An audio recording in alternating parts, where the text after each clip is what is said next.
Este es sin duda el mejor grito que verás en mucho tiempo. ¡Viva Doña José Cortita Domínguez! ¡Viva Allende! ¡Viva la independencia nacional! ¡Viva México! ¡Viva México! ¡Viva México, cabrones!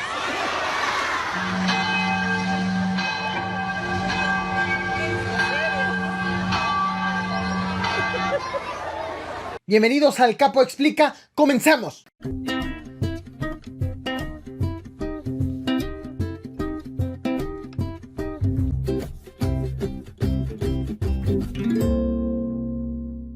Los profesores de la CENTE pusieron fin a sus diferencias con los diputados de Morena, pero ahora son estos legisladores quienes tienen que convencer a la oposición de respetar los acuerdos hechos con el magisterio. Los profesores de la Coordinadora Nacional de Trabajadores de la Educación arribaron a la Ciudad de México para asegurarse de que los acuerdos a los que llegaron con el presidente Andrés Manuel López Obrador tras 8 reuniones privadas queden incluidos en las leyes secundarias de la reforma educativa. Tras presionar a los legisladores bloqueando los accesos a la Cámara, los profesores finalmente lograron incluir los acuerdos hechos con el presidente en el borrador de leyes secundarias que trabajan los diputados. Lo que informaron los representantes de la CENTE es que finalmente ya lograron integrar los acuerdos hechos con el presidente Andrés Manuel López Obrador en el borrador de las leyes secundarias. Estos acuerdos quedan resumidos prácticamente en 4 puntos. 1. Plazas automáticas para los normalistas, para los egresados. De inmediato les dan una plaza como profesor. 2. Que se cancele la evaluación al magisterio, incluso hasta con fines de diagnóstico, no necesariamente punitivos o de promoción. 3. Que se elimine el Consejo de Participación y también la Sociedad de Padres de Familia. Y 4. Que haya bilateralidad entre las autoridades y el magisterio. Es decir, que el magisterio también tome decisiones en materia, por ejemplo, de ascensos, de promociones, de contrataciones. Estos fueron los 4 acuerdos con los que llegaron con el presidente, y los diputados, para finalmente frenar las protestas, tuvieron una reunión con el magisterio hoy a las 11:30 de la mañana.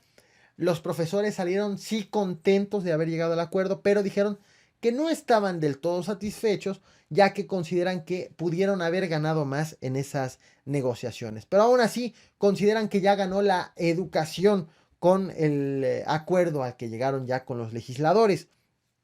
Eso es de alguna manera el lado que ya quedó resuelto en cuanto a la aprobación y análisis de las leyes secundarias en borrador. Pero recordemos que no basta con tenerlas aprobadas en borrador. Se tiene que llevar al pleno y lo tienen que votar todos los diputados. Ahí entran los legisladores de oposición. Y precisamente desde hace algunas semanas los diputados del PAN, del PRI, del PRD y de Movimiento Ciudadano ya habían advertido que iban a trabajar en bloque para frenar las iniciativas de Morena. Ellos saben que si trabajan en bloque, Morena no va a tener la mayoría que busca en algunos casos. De tal forma que ya dieron a conocer su postura en bloque en una conferencia de prensa. El PAN, el PRI, Movimiento Ciudadano y el PRD aseguran que este acuerdo hecho entre los diputados de Morena con los profesores de la CENTE, viola la reforma educativa. Se trata de una imposición de la coordinadora. Incluso señalan que la Constitución política de los Estados Unidos mexicanos establece que las plazas se dan vía convocatoria, no de manera automática. En ningún momento lo menciona, según el bloque opositor. Y aseguran y critican que lo que está ocurriendo en torno de las leyes secundarias de la reforma educativa es que se está legislando afuera de la Cámara de Diputados, que los acuerdos se están haciendo afuera, y eso no es precisamente lo que quieren. Consideran que se sienten acechados, al menos así lo han mencionado. Y en parte de que se está legislando afuera también es señal de o una crítica al hecho de que los maestros hayan llegado a un acuerdo previo con el presidente de la República, no nada más al acuerdo que llegaron con los diputados de Morena en el borrador. En respuesta, el coordinador de los diputados de Morena, Mario Delgado, ya emitió un pronunciamiento en donde negó que se esté violando la Constitución de acuerdo con lo acordado finalmente con los profesores, y que por el contrario, lo que ha ocurrido en los últimos años es que a las escuelas normales se les ha estado estigmatizando y se les ha estado abandonando. Estas leyes secundarias acordadas con el magisterio, dijo el diputado, forman parte pues de la reivindicación y de darle más peso e importancia a estas escuelas. Como ya mencionaba, ¿qué es lo que sigue? Bueno, necesita cocinar un acuerdo dentro de la Cámara de Diputados, en específico en la Junta de Coordinación Política. A Mario Delgado le corresponde negociar, platicar con los jefes de las otras fracciones parlamentarias y hacerles notar que pues qué ocurriría o por qué, o convencerlos del por qué aprobar el borrador ya previamente avalado por los profesores de la CENTE. Una vez que esto llegue a un acuerdo, entonces lo van a pasar al pleno para su votación. Existe también la posibilidad de que lo manden al pleno sin que haya un acuerdo y que sea directamente ya con la presencia de todos los diputados cuando se haga la votación y termine aprobándose o rechazándose, según sea el caso. El punto es que pues la historia todavía no está terminada, las manifestaciones de la CENTE sí ya se suspendieron porque podrían retomarse en caso de que la oposición frene el avance de estas leyes secundarias. Estaremos muy al pendiente de cómo avanza este tema. Como reflexión final, pues hay que recordar, son acuerdos que se hacen afuera, en el caso de los diputados de Morena con la CENTE, pero faltan los acuerdos adentro de la Cámara de Diputados, que es precisamente en donde se hacen las leyes. De hecho, también existe la posibilidad de que haya algunas diferencias por dentro, adentro de la bancada de Morena, toda vez que la semana pasada, cuando los profesores tomaron la Cámara de Diputados, hubo morenistas que se manifestaron en contra de lo que estaban haciendo los de la CENTE. Estaremos al tanto de cómo avanzan las negociaciones al interior. Mucho sirvió que el presidente Andrés Manuel López Obrador emitiera mensajes de respaldo a los profesores de la CENTE, diciendo que pues en realidad ya no protestan como antes, que ya existe un acuerdo previamente establecido y que pues las cosas pueden avanzar sin que se llegue a ningún conflicto posterior. Estaremos al tanto de lo que acontece. ¿Qué opinas al respecto? No olvides dejar tu opinión en la caja de comentarios. Muchas gracias por reventar el botón de like. Gracias por ver este video hasta el final para quienes ven el Caporal a cucharadas. Y muchas gracias para quienes están viendo el Capo Explica. Y por cierto que nos vamos con el siguiente tema.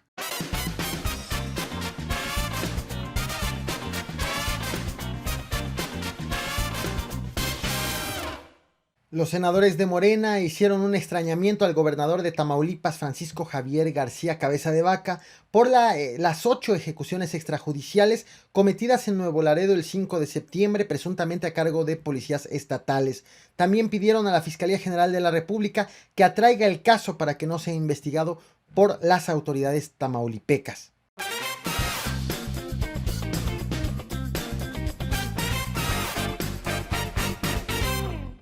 Cuauhtémoc Blanco está nuevamente en el ojo del huracán, ahora por las conductas de su hermano Ulises Blanco. Durante su carrera política, Cuauhtémoc Blanco empoderó a quien fuera su manejador como futbolista, José Manuel Sanz, a tal grado de convertirlo en jefe de la oficina del gobernador. Ahora, un nuevo personaje toma relevancia en las decisiones del gobernador de Morelos, su hermano Ulises Blanco. La primera polémica en torno de Ulises Blanco fue desatada por la diputada local del PT, Tania Valentina Rodríguez, quien aseguró que el hermano del gobernador controla acciones que debe de ejecutar la Secretaría de Gobierno a cargo de Pablo Ojeda. ¿Qué tipo de acciones? Bueno, denunció que se encarga de adjudicar contratos a nombre del gobierno estatal, se encarga de firmar convenios, se encarga de los negocios que se hacen por parte del gobierno de Cuauhtémoc Blanco con la iniciativa privada. La diputada aseguró que tras haber revelado esto, empezó a recibir presiones por parte precisamente de Ulises Blanco. El 3 de septiembre, según informó, recibió una llamada telefónica cuando ella desayunaba con su esposo. Respondió y se trataba de una llamada de amenaza para decirle que le baje a las críticas al gobierno estatal. Colgaron y asegura que al minuto le hablaron por teléfono al celular de su esposo para advertirle de exactamente lo mismo. Las amenazas no quedaron allí, de acuerdo con la legisladora. También fue amenazado su ayudante particular y además registraron disparos afuera del rancho del esposo de la diputada local del PT. Por estos acontecimientos, Tania Valentina Rodríguez ya presentó una denuncia ante la Fiscalía Estatal. La segunda polémica llegó tras una...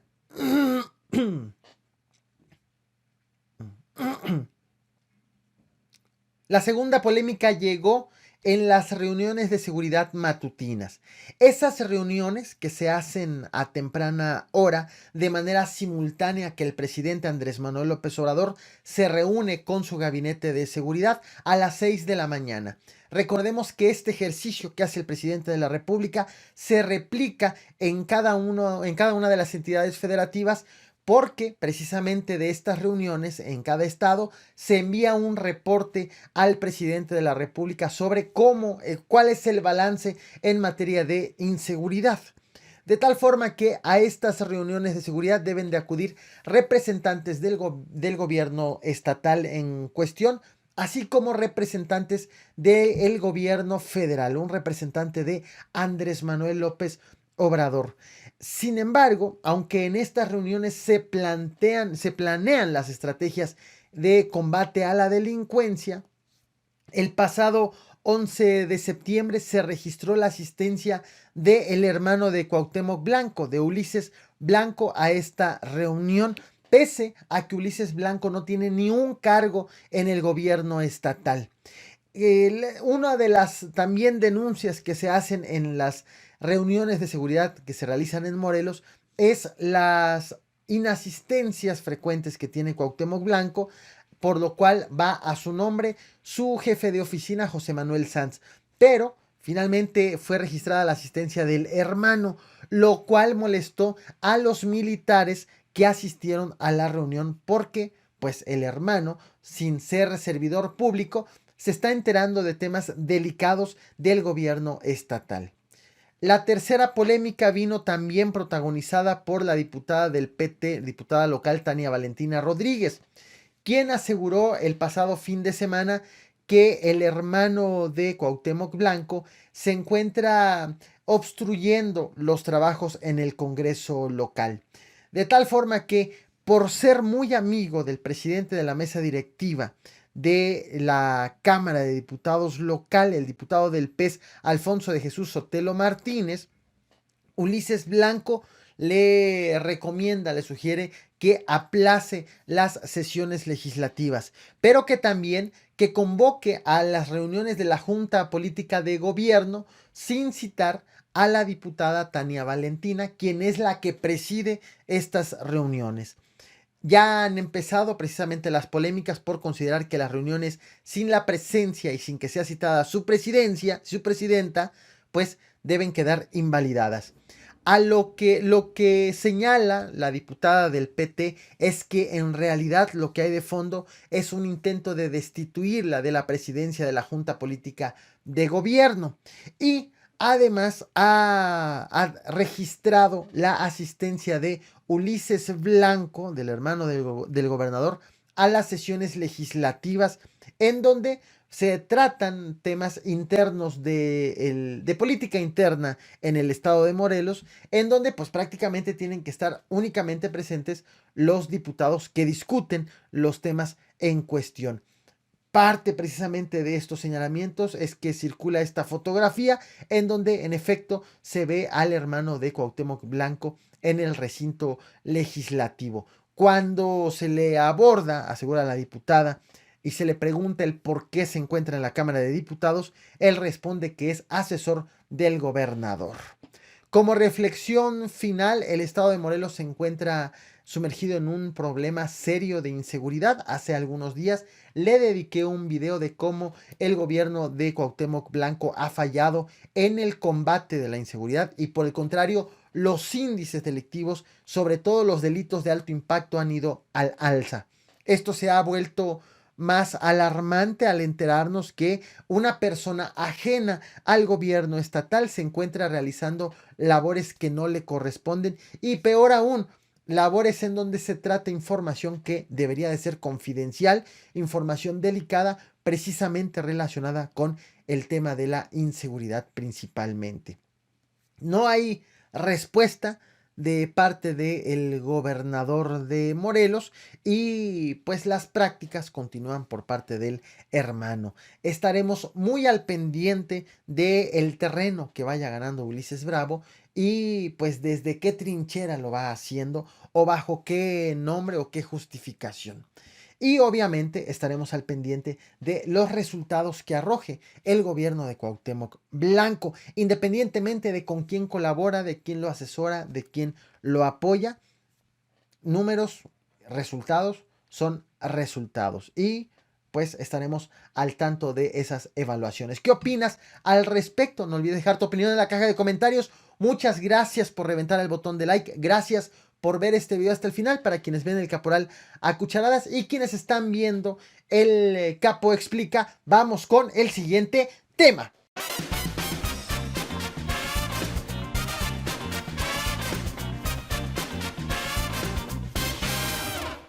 Terminó la reunión entre los padres de Ayotzinapa con la Fiscalía General de la República con un acuerdo. La investigación de la desaparición de los normalistas va a comenzar desde cero, con el objetivo de que las autoridades tengan claridad y contundencia en las pruebas que presenten ante el juez y eviten que queden en libertad los imputados.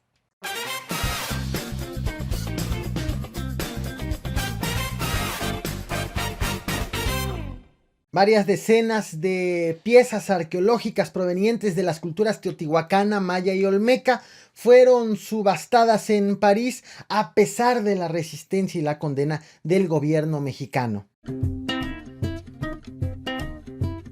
La Casa de Ventas Públicas Millón programó para este 18 de septiembre la subasta de más de 120 piezas arqueológicas, de las cuales alrededor de 90 son provenientes del patrimonio cultural de México.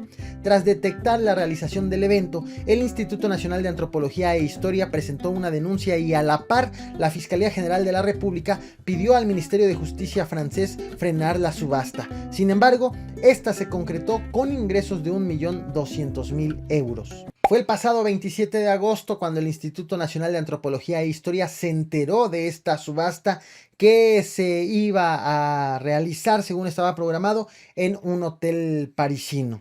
Vieron el catálogo de las piezas en línea y el Instituto Nacional de Antropología e Historia realizó los peritajes correspondientes a las piezas exhibidas. Llegaron a la siguiente conclusión. De acuerdo, de hecho, en diversos medios que han ofrecido entrevistas, principalmente medios europeos que han ofrecido entrevistas en línea, distintos personales, han asegurado que detectaron entre 72 y 95 de las piezas a subastar como provenientes de Mesoamérica, específicamente del territorio mexicano, y activaron protocolos acorde con la Ley Federal de Monumentos Arqueológicos, Artísticos e Históricos de México con el objetivo de frenar la subasta.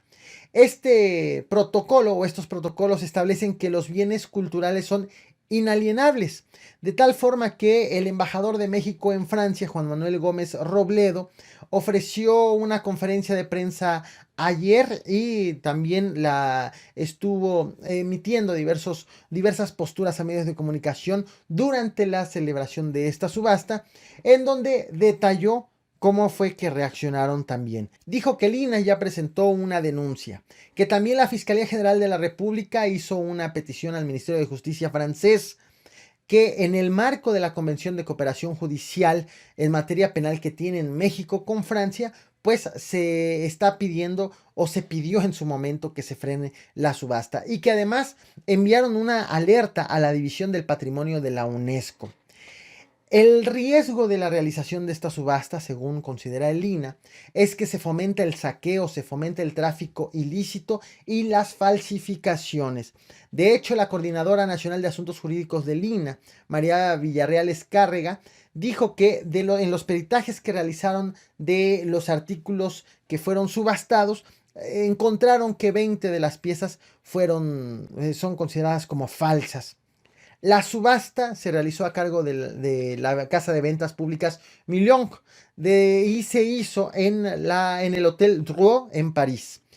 Al lugar, durante el día de la subasta, que fue de hecho hace unas horas, llegó el embajador de México en Francia, acompañado de la directora general de Asuntos Culturales de la Secretaría de Relaciones Exteriores, Laura González. El objetivo era, pues, aunque sea de último momento, frenar la realización de la misma subasta, lo cual no lo consiguieron. La subasta ya se concretó y entre las piezas subastadas se encuentran valuadas entre cientos de euros y hasta 90,000 euros, aunque en realidad a los subastadores les fue mejor de lo que esperaban.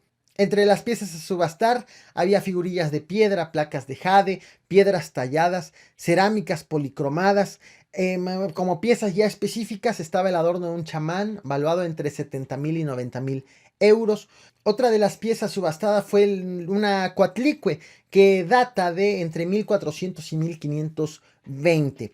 Estaba valuada, según los subastadores, entre 50,000 y 80,000 euros y la terminaron subastando en 97,500 euros, equivalentes a 2,115,000 pesos.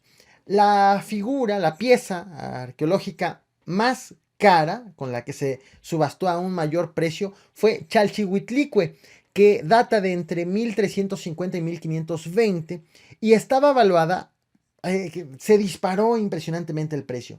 Estaba valuada entre 40,000 y 60,000 euros y fue subastada entre 170,000 euros, equivalentes a aproximadamente 8,027,000 pesos.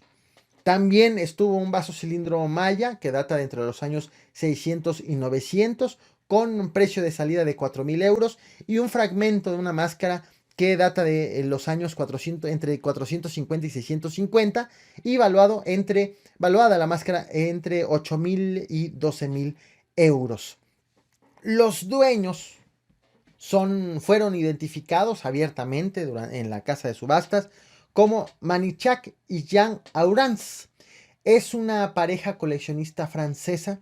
De hecho, la historia de esta pareja, según lo han narrado para los interesados en la subasta, es que estaban recién casados y en 1963 iban caminando en París y encontraron una tienda en donde estaban siendo exhibidas piezas precolombinas.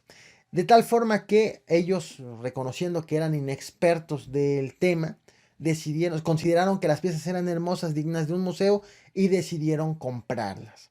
Y poco a poco se fueron interesando en este tipo de piezas y fueron adquiriendo más hasta que finalmente decidieron deshacerse de ellas. Esta historia queda consignada en el manual en la presentación PDF que precisamente para difundir esta subasta que emitió esta casa de subasta. Quienes son miembros de este canal tuvieron el PDF oportunamente para que lo puedan revisar y conocer pieza por pieza. En Guatemala también manifestó su molestia por esta subasta, ya que había al menos 2 piezas originarias de aquella zona y aseguraban que entre estas piezas estaba un fragmento de estela maya. Lo que hizo el gobierno de Guatemala para frenar precisamente la subasta de estas piezas fue negociar con los vendedores. Prácticamente el gobierno de Guatemala se convirtió en comprador, aunque ya no ofreció más detalles. Como podemos ver, la UNESCO aquí señala que el gobierno de Guatemala ya logró retirar de la subasta estas piezas, aunque no detalla cómo finalmente lo hizo. El gobierno mexicano no estuvo dispuesto a convertirse en comprador y intentó frenar la subasta por otro medio. toda vez que en el caso de Guatemala eran solamente 2 piezas, en el gobierno en el caso de México, pues eran decenas de ellas. Finalmente se hizo la subasta con un ingreso total de 1.200.000 euros.